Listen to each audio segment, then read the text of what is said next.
नमस्कार दोस्तों, मैं सचिन त्यागी और मेरे YouTube चैनल में एक बार फिर आप सब लोगों का बहुत बहुत स्वागत है। सबसे पहले आप सब लोगों को विजयदशमी दशहरा की हार्दिक शुभकामनाएं। और भगवान श्री राम की कृपा आप सब लोगों पे ऐसे ही बनी रहे और आप सब लोग दिनों दिन तरक्की करते रहें और स्वास्थ्य लाभ जो है वो आप लोगों को मिलता रहे। इस शुभकामना मैसेज के साथ आज की वीडियो में स्टार्ट करता हूँ। आज दशहरा होने की वजह से शायद ऑनलाइन क्लास हमारी नहीं हो पाएगी, लेकिन एक ऑफलाइन लेक्चर में रिकॉर्ड करके आप लोगों के लिए अभी मुझे टाइम है थोड़ा सा, तो मैं एक ऑफलाइन लेक्चर रिकॉर्ड करके आप लोगों के लिए भेज रहा हूँ ताकि आज की क्लास भी हो जाए और एक डिजीज भी हमारी कंप्लीट हो जाए। कल हमने ऑस्टियो आर्थराइटिस के बारे में जो है डिस्कस किया था, उसका ट्रीटमेंट और पैथोफिजियोलॉजी देखा था। आज मैं ओस्टियोपोरोसिस को डिस्कस करूंगा। उसका कोज क्या है और उसके सिम्टम्स क्या हमारी बॉडी में नजर आते हैं, कब वो स्टार्ट होती है, उसकी पैथोफिजियोलॉजी क्या है, और फिर उसका इलेक्ट्रोहोम्योपैथी में हम क्या बेस्ट ट्रीटमेंट दे सकते हैं, क्या कैसे हम उसको ट्रीट कर सकते हैं, ये सभी हम आज डिस्कस करेंगे। तो चलिए स्टार्ट करते हैं।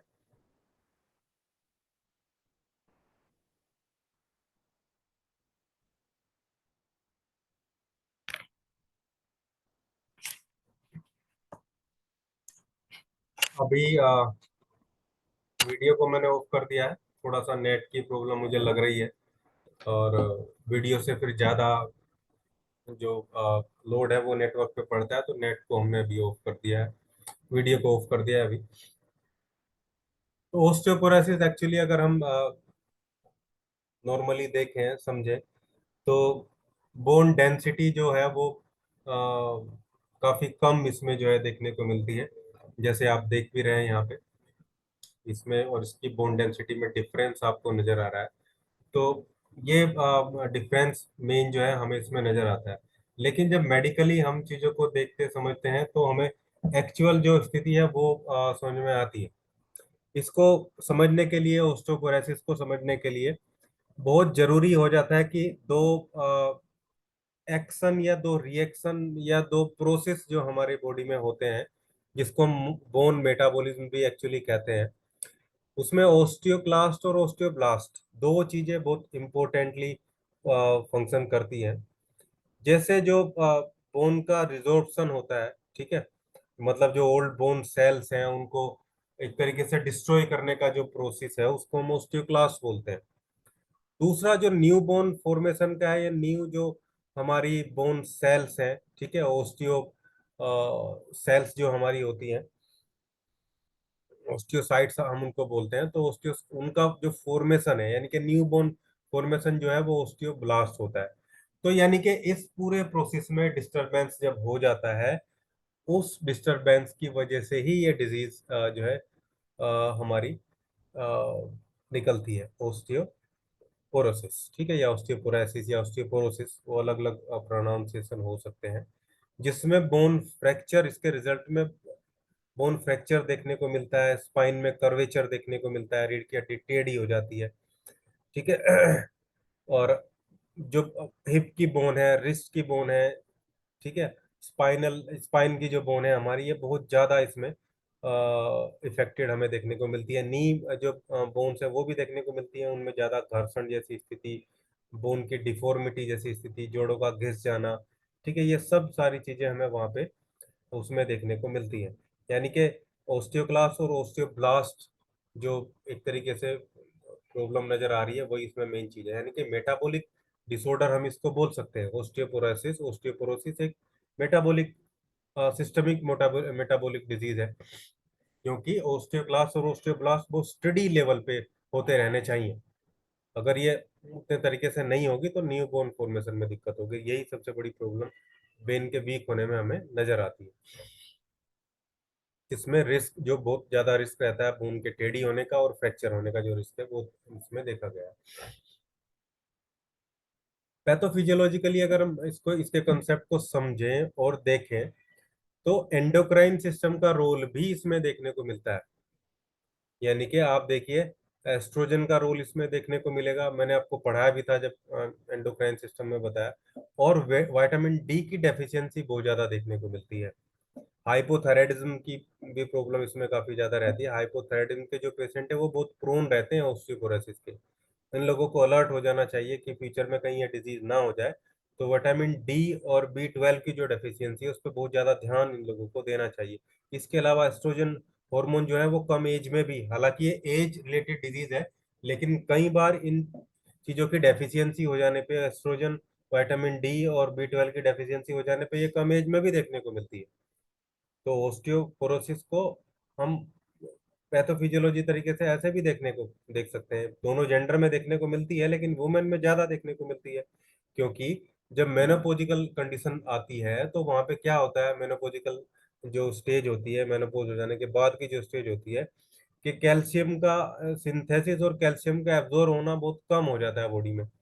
फिर वो सारी प्रॉब्लम, क्योंकि कैल्शियम की उपस्थिति में ही बहुत सारी चीजें बॉडी में जनरेट क्रिएट होती है। अब आप लोग देखते हैं कि मेनोपोजल स्टेट में 44 45 के आसपास की जो लेडीज हैं उनके बाद में कितनी सारी प्रॉब्लम एकदम से वुमेन्स में जनरेट हो जाती है। उनकी आई साइट वीक हो जाएगी, उनको कमर में दर्द, घुटनों में दर्द, पैरों में दर्द, ये सारी कितनी प्रॉब्लम्स हैं जो वो देखने को मिलती है। इनका बहुत बड़ा कारण कैल्शियम की डेफिशिएंसी है, या कैल्शियम का सही तरीके से एब्जॉर्ब ना होना है, या सिंथेसिस ही ना होना, अगर कुछ चीजें रिक्वायर्ड होती है वहाँ उसके लिए।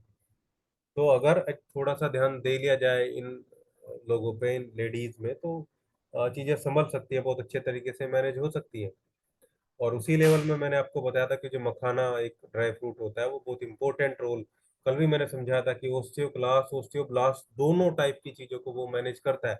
ओस्टियोपोरोसिस में भी आप इसको, आप ये गांठ बांध लीजिए कि 40 के एज के बाद तो ये एक तरीके से ब्रेकफास्ट में नेसेसरी इंग्रेडिएंट हो जाना चाहिए, 50 ग्राम के आसपास। ठीक है, थोड़ा सा रोस्ट कर लें इसको। और किसी को डायबिटीज या कोलेस्ट्रॉल जैसी प्रॉब्लम नहीं है तो उसमें 5 ग्राम 10 ग्राम थोड़ा देसी घी गाय का डाल सकते हैं उसको रोस्ट करने के लिए। नमक ना डालें ऊपर से, ज्यादा अच्छा है।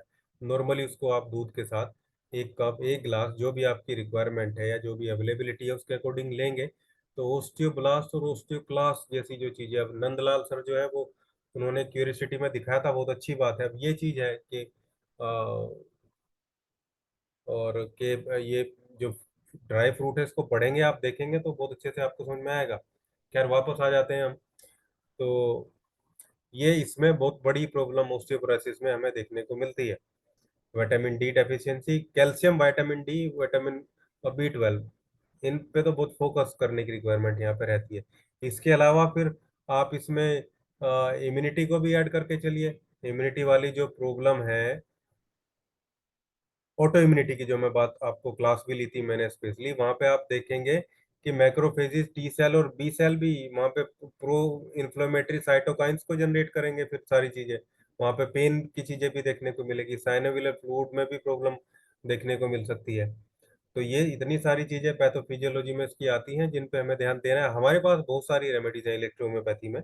और बहुत बोल्डली तरीके से हम, खासकर अगर स्टार्टिंग स्टेज है, बहुत ज्यादा एज नहीं है, 50 के आसपास की एज है, उसके अंडर में है या उसके आसपास ही है, तो आप इसको बहुत अच्छे तरीके से मैनेज कर सकते हैं। इवन मैं कहूँगा कि आप ठीक कर सकते हैं इसको, क्योंकि थोड़ा टाइम रहता है। 60 से ऊपर जाके फिर मैनेज करना ही हम बोलेंगे उसे। लेकिन बिना स्टेरॉइड्स के, बिना पेन किलर्स के, बिना सप्लीमेंट्स के, अगर हमारी रेमेडीज कोई 5 7 साल लेता भी है, थोड़ा हमें चेंज कर करके देना होगा, तो उसको कम से कम फर्दर कॉम्प्लिकेशंस तो जनरेट नहीं होंगे। हालांकि इलेक्ट्रोम्योपैथी रेमेडी जब अपना असर स्टार्ट कर देती हैं तो वो किसी भी एज में चीजों को रीजनरेट करने की क्षमता रखती हैं, किसी भी स्टेज में। और मैंने बहुत सारे केसेस में देखा है कि 60 के केसेस में मैंने रेमेडी किसी और चीज की चलाई, लेकिन उन फॉर्मूले में C4 था, S5 था, वैन 1 था, कई बार हायर पोटेंसी में भी दिए हैं। तो कुछ लोग आके बोलते हैं कि सर मेरे बाल जो है वो गिरने कम हो गए हैं, इवन नए हेयर मुझे लग रहा है कि नए रोए, नए रोम वहां पे निकल रहे हैं। हालांकि मैं नहीं बोलूंगा कि बहुत रीजनरेट हो गए, लेकिन उनको लगता है, और ऐसा होता भी है। अब वो एज के हिसाब से उतने मैच्योर तो नहीं हो पाते, लेकिन रीजनरेशन होता है। फिर वहाँ ऐसी चीजें भी बहुत आती हैं कि स्किन की टोन जो है बढ़ गई है। इलेक्ट्रोम्योपैथी रेमेडी का रिजल्ट मैं बता रहा हूँ आपको, ये होम्योपैथी का नहीं। होम्योपैथी में भी पॉसिबिलिटी है, ऐसी चीजें देखने को मिलती हैं, खासकर जब कोई अच्छी सेलेक्टेड रेमेडी वहाँ पे उसको दी जाती है। और कई बार बहुत सारे ऐसे सिम्टम्स होते हैं जो नहीं होते, और या ऐसी फैक्टर्स होते हैं जो रीजनरेट हो जाते हैं, खासकर कॉन्स्टिट्यूशनल रेमेडी जब वहाँ पे सेलेक्ट होती है। कई बार नोसोड से भी ऐसा हो जाता है। लेकिन इलेक्ट्रोम्योपैथी में बहुत ऐसा होता है, कई बार ग्रे हेयर रुक जाते हैं। ठीक है। और कुछ लोगों को ऐसा भी लगता है कि उसके जो ग्रे हेयर है उनकी संख्या कम हो गई है। हाई ज्यादा एज वाले लोगों की मैं बात कर रहा हूँ। तो ऐसे हमारी रेमेडी काफी सही करने की क्षमता जो है उसमें रखती है। तो हमें क्या करना है, हमें क्या रखना है कि भाई विटामिन डी की डेफिशिएंसी को प्रिवेंट करना है, उसको कंप्लीट करना है। विटामिन बी 12 की स्थिति देखनी है, कैल्शियम की स्थिति देखनी है, एस्ट्रोजन की स्थिति देखनी है, एज कम है तो ठीक है। डाइटरी इंटेक कहीं कम तो नहीं हो गया, उसको देखना है हमें। हाइपोथायराइडिज्म को मैनेज करना है। अब हाइपोथायराइडिज्म मैनेज करना क्या कोई बड़ी चीज है हमारे लिए? हाइपोथायराइडिज्म इलेक्ट्रोम्योपैथी रेमेडी से 2-2 महीनों में नॉर्मल होके जा रहे हैं, ठीक हो रहे हैं बिल्कुल, दोबारा मेडिसिन की रिक्वायरमेंट नहीं है। जहाँ पे मॉडर्न मेडिकल साइंस में बोल दिया कि भाई आपको सारी उम्र मेडिसिन लेनी है, वहाँ आप देखिए L2C1B को 10th डायलेशन में देने से चीजें कितने अच्छे तरीके से। लेकिन हाइपो नहीं, हाइपर थायराइडिज्म में भी चीजें होती हैं, हालांकि हाइपो हाइपर दोनों ही, मैं बोलूंगा थायराइडिज्म में ये एक्चुअली ये प्रॉब्लम देखने को मिलती है। तो हाइपर हाइपो दोनों में ही हमें ये चीजों को देखना है। और उसी के अकॉर्डिंग हमें अपनी मेडिसिन को मैनेज करेंगे, मैं बताऊंगा। तो वहां पे हम क्या करेंगे, जो बोन लगातार वीक हो रही है, ब्रिटल हो रही है। ब्रिटल मतलब भुरने जैसी स्थिति, झुर जाने जैसी स्थिति, जो उसको वहां पे कम होगी। वहां पे स्ट्रेस जो आ रहा है लगातार, उसको हम कम कर सकते हैं। ठीक है। तो ये चीज हमें देखनी है। सिम्टम्स में वही है, बैक पेन देखने को मिलता है, और इसके अलावा कर्वेचर देखने को मिल सकता है। ठीक है। मतलब एक तरीके से कर्व देखने को मिल सकता है। ठीक है। और कर्व जब होगा, एक मान लो कोई 50 ईयर का या 45 ईयर का मैच्योर एडल्ट पेशेंट है, और वो बोलेगा कि मेरी हाइट कम होगी, तो एक्चुअली हाइट थोड़ा ही कम होगी उसकी। इसका मतलब कर्व कर्व आ गया उसकी स्पाइन में। ठीक है। तो स्पाइन में कर्व आ गया है, तो रीढ़ की हड्डी में तो थोड़ा सा उसको दिखेगा कि 1 इंच के आसपास, 2 इंच के आसपास कम हो गई हाइट।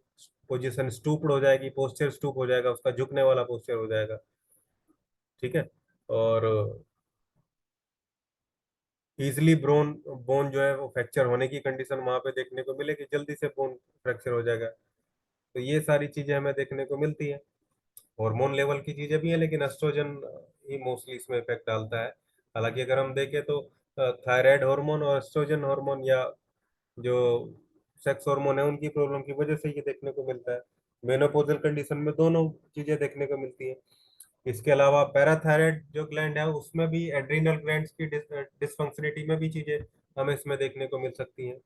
डाइटरी फैक्टर भी है कारण में इसके, लो कैल्शियम का इंटेक कोई लगातार करता जा रहा है, बोन डेंसिटी कम होगी वहां पे। ठीक है। Early bone loss, early bone fracture, un unnecessary जो कर्व्स जो बॉडी में देखने को मिलेंगे वहां पे। इसके अलावा